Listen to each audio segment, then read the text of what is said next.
Honorable the Chief Justice and the Associate Justices of the Supreme Court of the United States. Oh yay, oh yay, oh yay. All persons having business before the Honorable the Supreme Court of the United States are admonished to draw near and give their attention. Yay, oh yay. For the court is now sitting. Oh yay. God save the United States and this honorable court. Yay.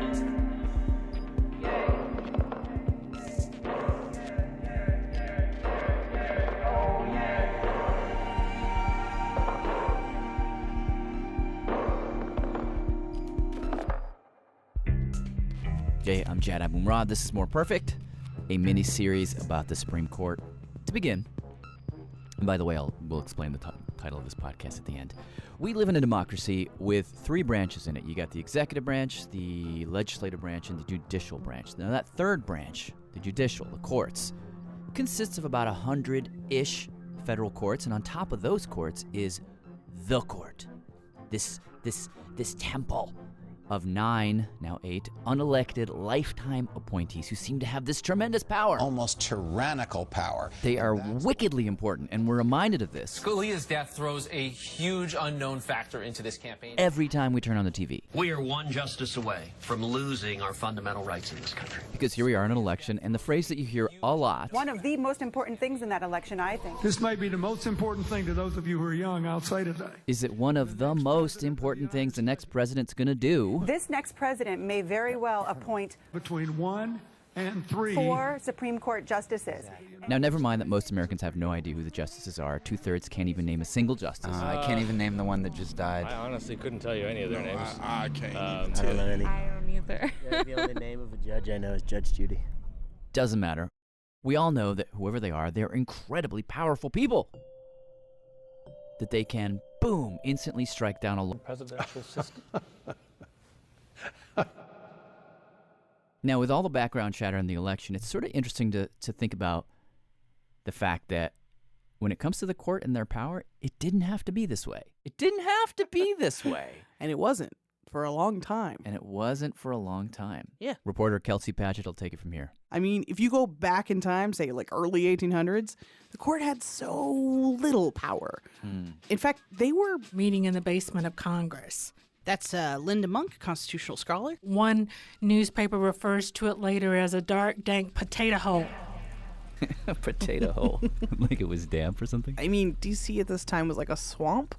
So I imagine there were spiders in there, and they said there weren't very many windows. Well, maybe it wasn't that bad, but still. We think of 3 separate branches. It's kind of hard to think of yourself as a separate branch when you're meeting in the basement of Congress.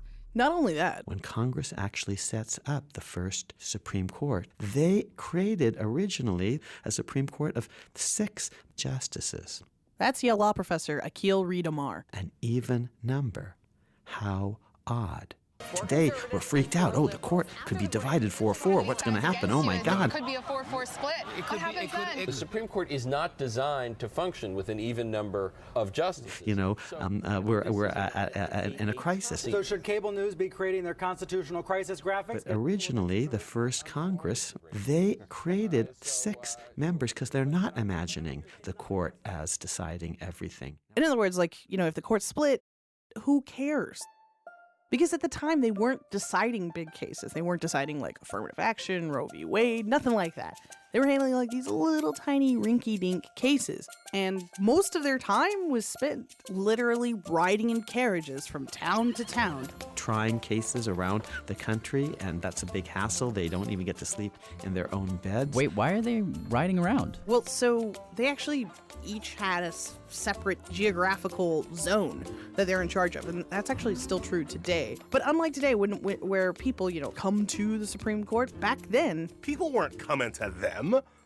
Why would I do that? That's Ellie Mistal, our legal editor. Why would I go seek out these guys someplace else to hear my local issue in South Carolina? If they have something to say about it, they can come to South Carolina, sit on my farm, and talk to me. Got to think about the country in 1800 and 1804. This is a states' rights, states-centric country. All of which is to say that being a Supreme Court justice at the time, it's not a great gig. It's rough. Consequently, the people who chose to do this, well, They're kind of misfits. Yeah, totally. And who are like really smart, but like a motley crew that isn't organized. That's Ari Savitsky. He's a lawyer, constitutional history enthusiast. He says at the time on the court, you had this one guy nicknamed Old Bacon Face, who is like a maniac.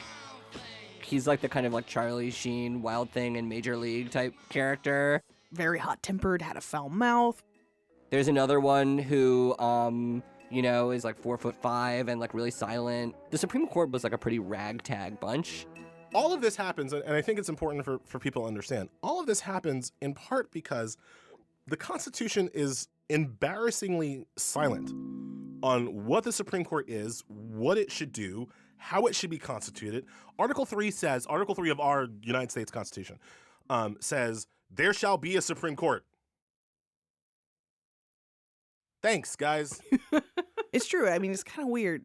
Like, if you read the Constitution... Boy, it spends a lot of time talking about the House of Representatives. How are you going to count slaves? And it's going to be by population. There has to be a census every 10 years because the House is important. But when it comes to the Supreme Court, all you get is like a couple of sentences. Almost nothing at all. You know, and that's kind of the puzzle of this. Like, how did they get so powerful? I mean, they started out as these, like, nobodies in a basement, and now they're these all-powerful, priests of the Constitution. The Supreme Court of the United States.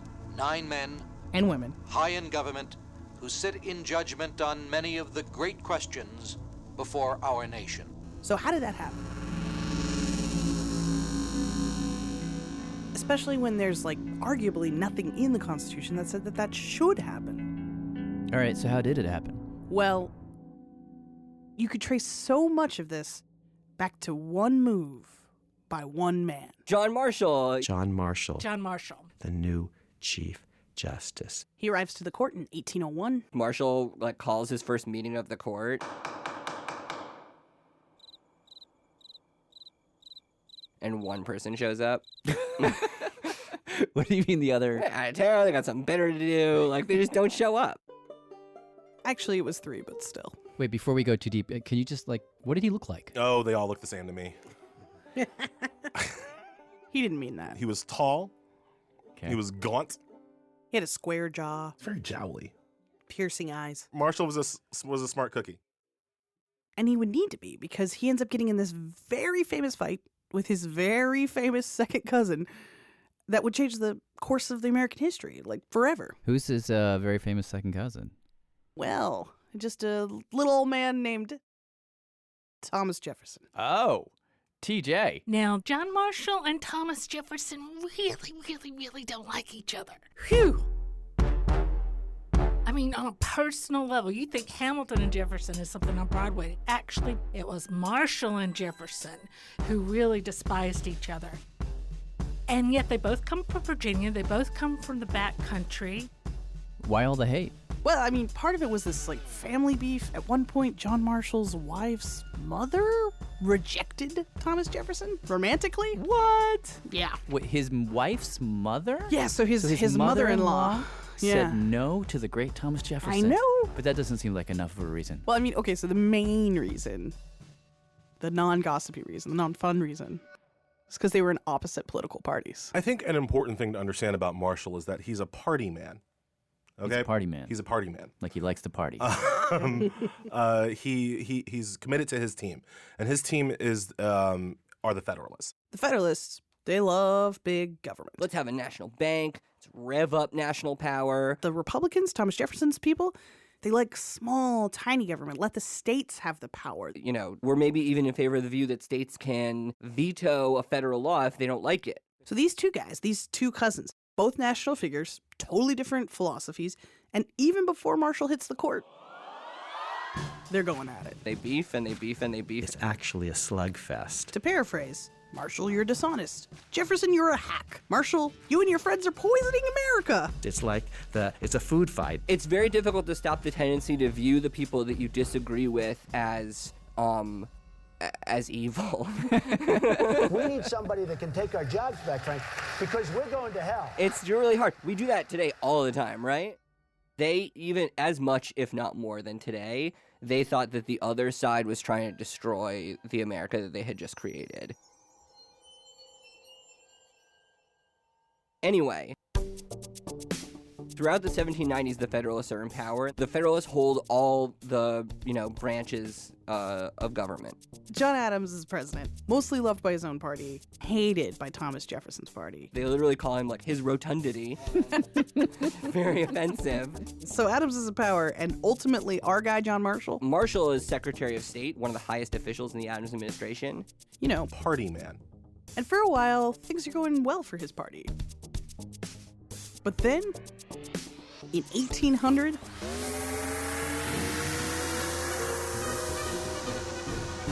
Thomas Jefferson and the Republicans sweep in and absolutely crush the Federalists. Like landslide crush? Yeah, Fleetwood Mac style. The Republicans ran the table in 1800. They're going to take over the House. They're going to take over the presidency. So John Adams is like, crap, what do I do? We need to save the Republic. The Federalists have basically been swept out. But in his dire moment, he has this idea. He's thinking I've lost the House, I've lost the White House. Oh, the Supreme Court. And normally nobody cares about the Supreme Court, but in this moment, he's thinking, oh my gosh, this is my last hope. And in fact, as luck would have it, a vacancy pops up. A vacant Chief Justice position.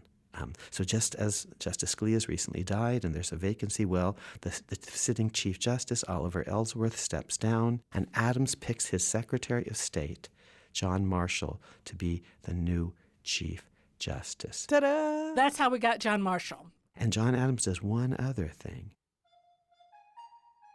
In the waning seconds of his presidency, Adams and these repudiated Federalists jam through a whole bunch of federal judgeships. They create scores of new judges. And they throw Federalists into almost all of those positions. It's 40 appointments. He just throws in 40 judges right at the last minute? Congress creates 40 judges at the last minute, and then he appoints 40 judges at the last minute. If I were Jefferson, I would be pissed. Jefferson is pissed. Which we'll get to in a second. But in the meantime, Adams has just a few days left in his presidency, so he's frantically trying to get all these judges in. Nominate these people. Trying to get these papers out the door. They're frantically signing them and stamping them. I just imagine young boys sprinting. They just are left sitting on the desk because Was it an oversight or something, or clerical error? It's not even they just ran out of time. Wow. But they thought if a couple are left on the desk, it's no big deal. Because it's a signed commission from the president. It's still a binding document. The fact that it wasn't formally delivered, you still get your appointment. So this sets up this kind of terrible situation for Jefferson. He shows up the next day to take power. And the judiciary is filled with ghosts of presidential appointees past. Just a bastion of partisan judges. So, as you can imagine, Jefferson and his friends think that this is not fair. Jefferson sees Marshall and all of the other judges that Adams appointed as Adams's spies on his administration. So Jefferson, he decides to immediately retaliate because, he won the presidency. He won by a lot. And he's like, you're shoving all these judges down my throat? And on top of that, the guy you've named to be the head of the judges, the head of the Supreme Court, is my evil second cousin? What is this? So Jefferson is running the country and working with the Republican Congress to, among other things, cancel the Supreme Court term for 1802. They just canceled the whole term? They just canceled it. They were what did they say? Go home? Yeah, they were like, there's no more Supreme Court. Sorry. Imagine if that happened today. When Obama's plan for immigration got smacked down, imagine him, instead of having, that peaceful press conference where he, shows his disappointment, imagine instead he was like, Supreme Court? Go to your room. No good punks. That's right. Anyhow, Marshall is sent away for over a year. There's no full Supreme Court meetings. And when he comes back, it's pretty clear to him that the Supreme Court, it's on life support. That the Republicans could pull the plug at any minute. Marshall knows already that there are rumblings that one of his colleagues, a man named Chase, Old Bacon Face, that guy, should be impeached. So when he sees this motley crew in a dark, dank potato hole, he's like, I gotta do something. We're fighting for our life here. I was thinking about this on the way over, and it kind of reminds me of, you know, those like summer camp movies where there's like a baseball team and they're like super ragtag and like can't get it together. And then like at the end they have to like play the really good team with like the nice professional uniforms. That's kind of like the judges on the Supreme Court. And Marshall is kind of like the counselor, the camper, you know, the new kid on the block who comes to the team and is like, we can do this, guys. We can do it. Cue 80s movie training montage.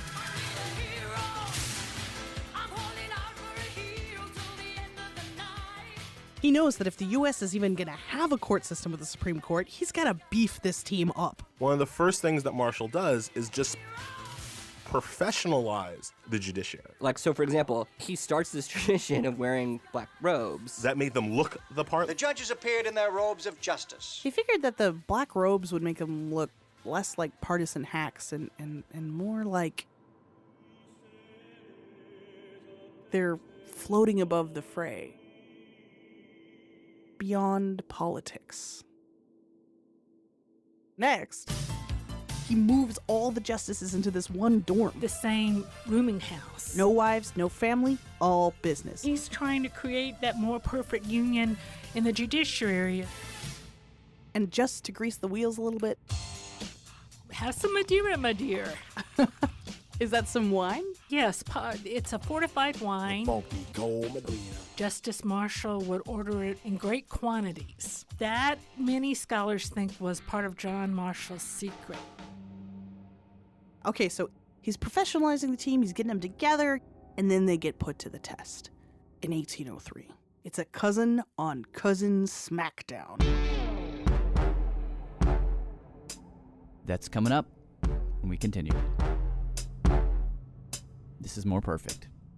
Oh yay, oh yay, oh yay.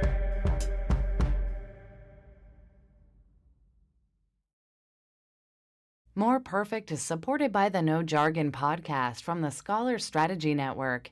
Each week, No Jargon features interviews with top university scholars and researchers on some of the most serious political, policy, and social issues facing our world today in a half hour or less. The No Jargon podcast, powerful research, intriguing perspectives, and no jargon. It's the No Jargon podcast on iTunes and wherever podcasts are found. Hey, I'm Jad Abumrad. This is More Perfect. Back to our story from Kelsey Padgett, and we arrive at the pivotal moment, the cousin on cousin smackdown that would change America. Okay, so remember how R.A. told us that some of those commissions didn't get delivered? Yeah. I think 5. And that they were just like sitting on a desk somewhere? Mm-hmm. And how they thought it wasn't a big deal? Because it's still a binding document. Well, when Jefferson comes to power, apparently he finds those papers and is like, oh, look at this. You didn't deliver these commissions. Guess you can't get those positions. Sorry. And one of the people that lost out because their commission did not get delivered was one Mr. William Marbury. He was a businessman, 39 years of age. He got appointed to be Justice of the Peace. It's a pretty low-ranking position. So he's sitting there, he's waiting for his commission to show up, and, like, of course, it never does. And it finally dawns on him, like, oh, the Jefferson administration has it. I'm going to go get it. He files a lawsuit. So, and what he does is actually ends up being really important, but he files a lawsuit directly in the Supreme Court. Wait, you can do that? You can just go right to the Supreme Court? Like first? Well, at this time, Congress had just passed a law that said, like, in certain very strange circumstances, you can just go directly to the Supreme Court. He goes directly to the Supreme Court and he says, I have a right. I have a legal right. I want you, the Supreme Court, to order Thomas Jefferson, give me that darn piece of paper that says I'm really a judge. The case gets named Marbury v. Madison because James Madison is Jefferson's Secretary of State, who he's actually suing, but he's essentially suing the president, forcing Marshall and the court to have this confrontation with Jefferson. So now it's the showdown. It's between Marshall's ragtag team and Jefferson. So basically what happens is the court has a trial. Marbury and his lawyers, they get up there and they're like, what happened to the papers? Where is the commission? Did you have them? What'd you do with them? Jefferson's people get up there and say, I don't know what you're talking about. I won't answer the question of what happened to them. They stonewall. To which Marbury's lawyers are like, seriously? These are all like important official documents signed by the president. Like, no one knows what happened to them. Like, it's like they go back and forth. Back and forth. Things get very tense. And, you know, I mean, to their credit, like, no one, like, gets punched out. Eventually, they stop arguing about whether or not the papers exist. And they're like, this is the more important question. Does the Jefferson administration have to honor those papers? Do they have to give the commission to Marbury? Are they required? Is there a legal requirement that they give it to him? And in Marshall's head, it's a resounding... Hell yeah. He should have gotten that commission. Because the law is the law. And if you decide you're not going to follow the law just because you don't like the guy who made the law, or you don't think it's fair... that's anarchy. I mean, we talk a lot in this country. We pat ourselves on the back in this country about our peaceful transfer of power. Ellie Mistal again. About how we seamlessly can go from one party to the other party without bloodshed in the streets and whatever. Yeah, good for us.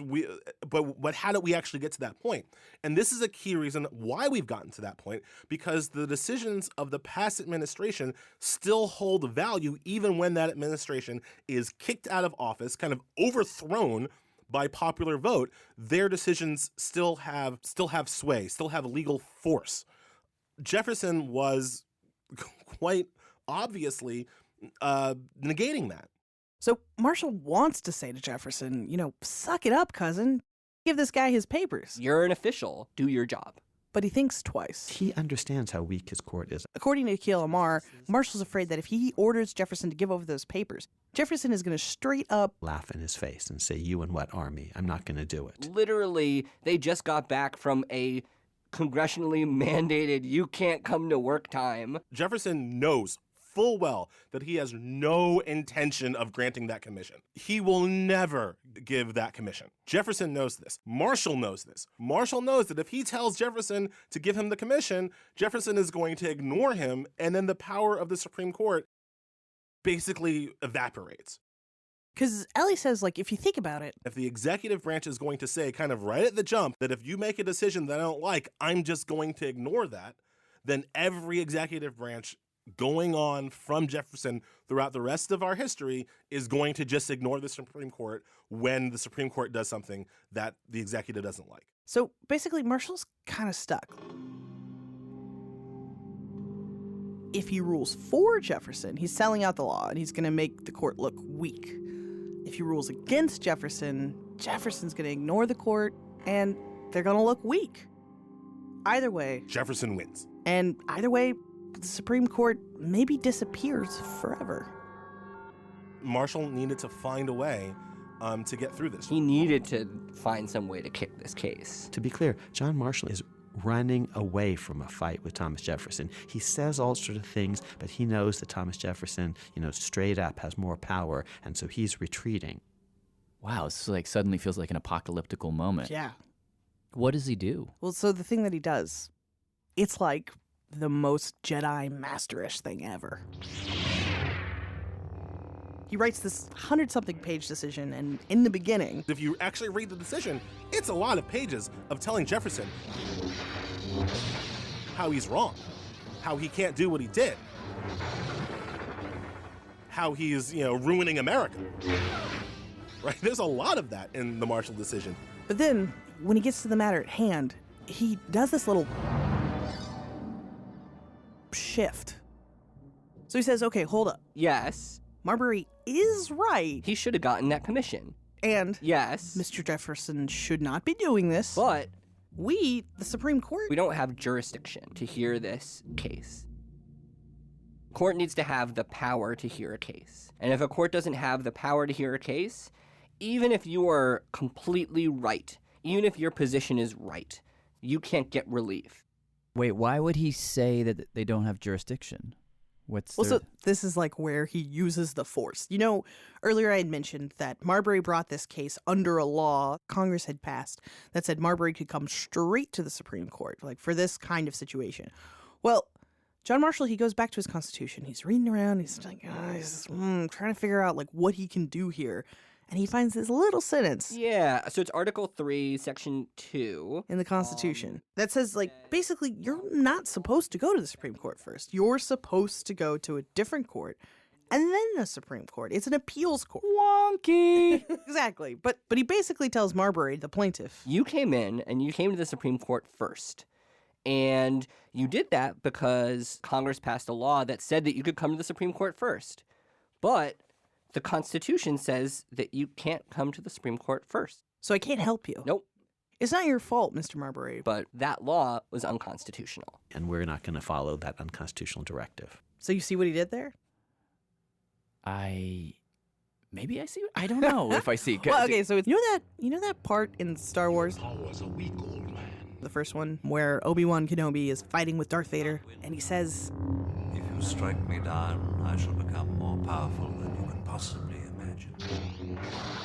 This is like that, but real. Marshall is agreeing to lose. He's found this way to lose, to let Darth Vader strike him down. And that's actually going to make him more powerful. He's basically saying to his cousin, okay, you don't have to give Marbury his commission. And the reason you don't have to give Marbury his commission is because that law doesn't work. Because we, the court, we get to decide when something agrees with or doesn't agree with the Constitution. So, congrats. You win, cousin. Oh, and by the way, we, the court, have the power to declare things unconstitutional. That was the sort of Jedi master move. That's the move. Instead of jumping off the cliff or laying down, he jukes to the right, and he establishes a new rule of the game. Unconstitutional.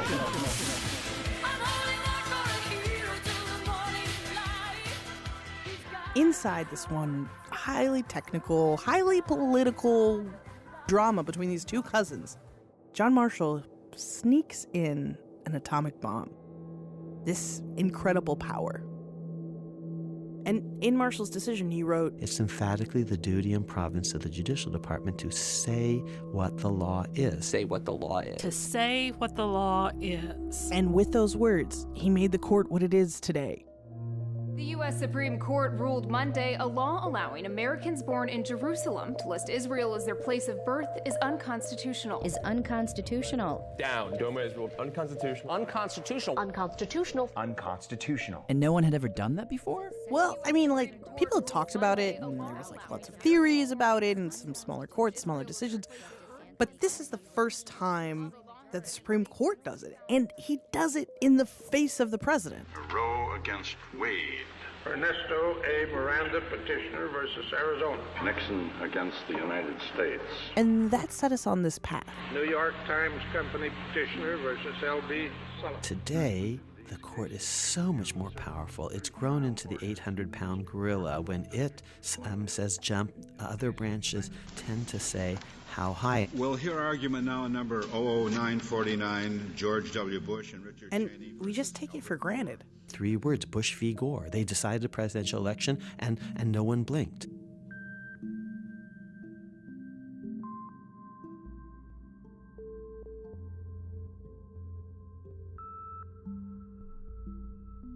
Let me just jump in for 1 second. Yeah. No, you could, we have to say this before we close, you could reasonably argue that Marbury versus Madison was not the big moment when the court got its power, because it really depends on what you mean when you say power. As we were talking with our legal editor, Ellie Mistal, and It's almost like constitutional scholar Linda Monk, they both said, look at what happens after this case. Just 30 years down the road-ish, John Marshall's still the Chief Justice. He gets into a dust-up with Andrew Jackson. And this is Jackson we're talking about. So generally it was, I would like to do horrible things to Native Americans. And the court was like, you probably shouldn't do horrible things to Native Americans. And Jackson was like, shut up. I don't remember asking you a goddamn thing. So essentially you had a situation where Marshall makes a ruling saying we have to respect Native American sovereignty. And Andrew Jackson famously said, or supposedly said, we don't know if that's true. Look, I think it's more fun to believe that Jackson did say that. It works better in the musical. Okay. Yeah. The court has made its ruling. Now let them enforce it. John Marshall has made his decision. Now let him enforce it. And obviously he couldn't. So to make a long, sad story short, you get the Trail of Tears. Thousands of Native Americans were marched off their lands. There's evidence that they were purposefully moved during the winter so that more people would die along the way. So while the court maybe had constitutional authority, it didn't have actual power. Until... We've just got a report here on this end that the students are in. Fast forward to the 1950s, court orders schools to desegregate. They don't, and the president sends in the troops. Takes Eisenhower. Executive order directing the use of troops under... Putting boots on the ground. Takes Kennedy. The presence of Alabama National Guardsmen. Putting boots on the ground. Takes force. It still so often comes down to an executive willing to put boots on the ground in order to enforce their laws. That's when the power becomes real. Although maybe not. Ellie, I don't know a time before I went to college, and even shortly after I was in college, where things were not separate. At one point, as we were working on the story, Ellie talked to his mom, and she told him that when she was growing up in the mid-'60s, and this is years after desegregation, more than a decade past Brown v. Board, you would still never know it happened. No one would know it in Clarksdale, Mississippi at that time. There was a public library, but I was not allowed to go to that library. My father, who was Chinese, could go into the library. So many times I'd sit in the car while Dad went into the library to get a book that I wanted.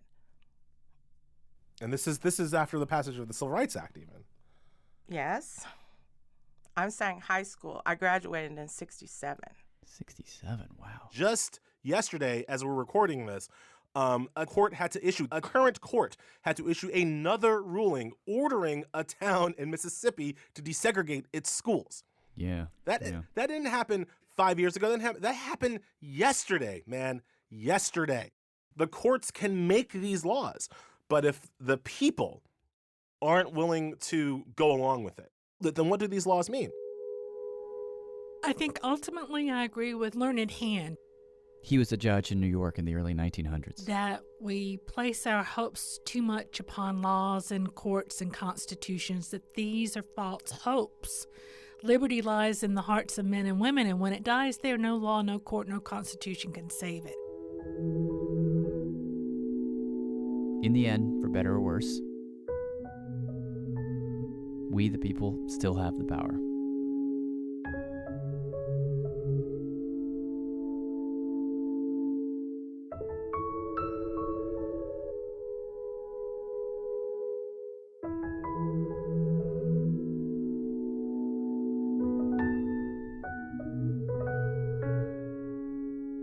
Okay, so why do we call this podcast The Strange Thing We Called It? As it turns out, well, I guess we mentioned this at the top, vast majority of Americans, like 66%, cannot name a single Supreme Court justice. We also found that when we went out, a lot of people had no idea how many justices there are. I do not know how many Supreme Court justices there are. I'm not sure. It's either 12 or a couple hundred. There are 7 Supreme Court judges. 24 maybe? 12? 9? 9, yes. Well, now 8. We think we should know about these people. We should at least know their names. So the title of this podcast is a mnemonic device to help you remember the names of the justices. So their last names are Kagan, Kennedy, Thomas, Ginsburg, Breyer, no S there, Roberts, Alito, and Sotomayor. And if Merrick Garland gets on, then you've also got Garland, Kagan, Kennedy, Thomas, Ginsburg, Breyer, Roberts, Alito, Sotomayor, maybe Garland.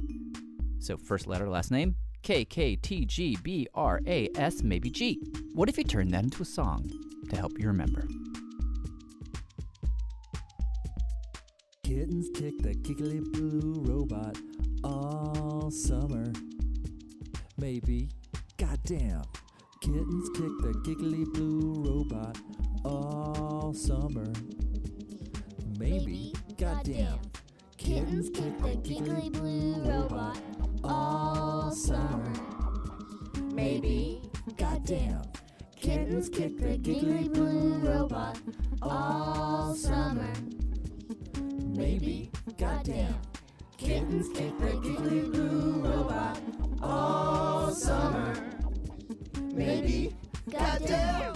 Kittens kick the giggly blue robot all summer. Maybe, goddamn. Kittens kick the giggly blue robot all summer. Maybe, goddamn. Kittens kick the giggly blue robot all summer. Maybe,